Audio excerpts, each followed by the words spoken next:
તો અમદાવાદ શહેરમાં મચ્છરજન્ય અને પાણીજન્ય રોગચાળાને ડામવા એએમસીનું આરોગ્ય તંત્ર એક્શન મોડમાં આવી ગયું છે।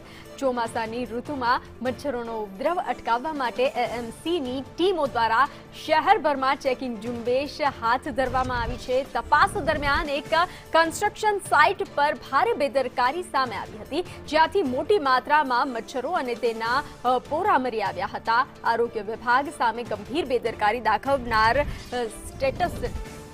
લક્ષ સાઇટની ઓફિસને લઈ અધિકારીઓ દ્વારા સ્થળ પર જ સીલ કરવામાં આવી છે।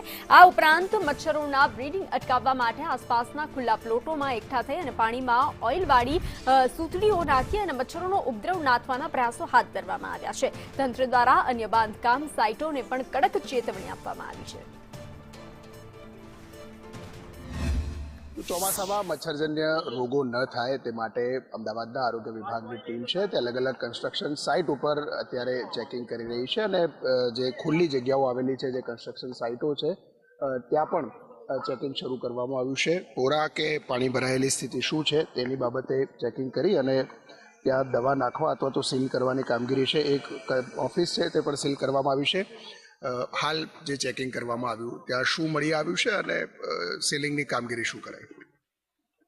અત્યારે ઉત્તર પશ્ચિમ ઝોનની તમામ કન્સ્ટ્રક્શન સાઇટ ઉપર અત્યારે મેલેરિયાના વિભાગ દ્વારા કન્સ્ટ્રક્શન સાઇટ જેવો વરસાદ ચાલુ થયો તો તમામ સાઇટને અમે કવર કરવા પ્રયત્ન કર્યો।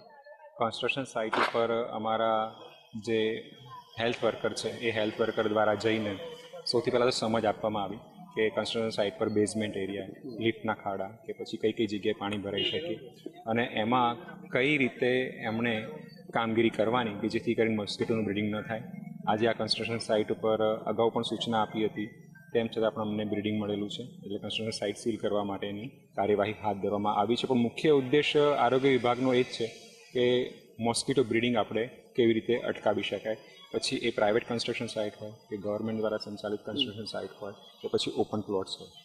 અત્યાર સુધી ઇન જનરલ કેટલી સાઇટ આવી ચેક કરી હશે ને ત્યાંથી બ્રીડિંગ મળી આવ્યા હોય એવું? લાસ્ટ વીક જ અમે 145થી વધારે અમે કન્સ્ટ્રક્શન સાઇટ ચેક કરી હતી, એમાંથી ઘણી બધી જગ્યાએ અમને બ્રીડિંગ મળી આવ્યા છે અને ઘણી જગ્યાએ અમે નોટિસો આપેલી છે અને સાથે સાથે અમે પેનલ્ટીની પણ કામગીરી કરી છે।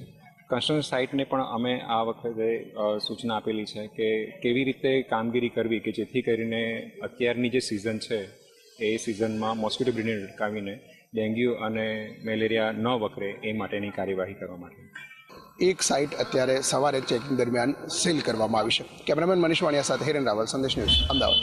તો અલગ અલગ કન્સ્ટ્રક્શન સાઇટ અને ખુલ્લી જગ્યાઓ પર મચ્છરજન્ય રોગો અટકાવવા માટે મેલેરિયાના મચ્છરો છે કે કેમ તેની ચકાસણી એએમસી તંત્ર છે એના દ્વારા શરૂ કરવામાં આવી છે। આ દ્રશ્યો અમદાવાદના થલતેજ અને ગોતા વોર્ડની અંદર છે, સાઉથ વેસ્ટ ઝોનની અંદર, કે જ્યાં પાણી બેઝમેન્ટની અંદર ભરાયેલા છે। એ વિસ્તારોની અંદર જે મેલેરિયાના મચ્છરો અથવા તો એના પોરા છે કે કેમ તેની ચકાસણી અહીંયા કરવામાં આવી રહી છે અને જે પાણી છે એ પાણીમાંથી સેમ્પલ પણ લેવામાં આવી રહ્યું છે। એમાં પોરા છે કે કેમ તે તમામ બાબતોની ચકાસણી છે તે કરવામાં આવી રહી છે।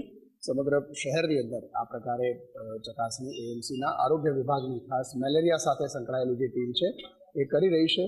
જે પણ એકમની અંદર આ પ્રકારે ગેરરીતિ સામે આવે છે અથવા તો બેદરકારી સામે આવે છે કે જ્યાં મચ્છરોની હયાતી મળે છે, પોરા મળે છે, એવી સાઇટ સીલ કરવામાં આવે છે અને એની કાર્યવાહી કરી અને ત્યાર પછી જો એ કામગીરી પૂર્ણ થાય તો સાઇટ ખોલાય તે પ્રકારના નિયમોને આધીન કામગીરી આરોગ્ય વિભાગની ટીમ દ્વારા કરવામાં આવે છે। કેમેરામેન મનીષ વાણિયા સાથે હિરેન રાવલ, સંદેશ ન્યૂઝ, અમદાવાદ।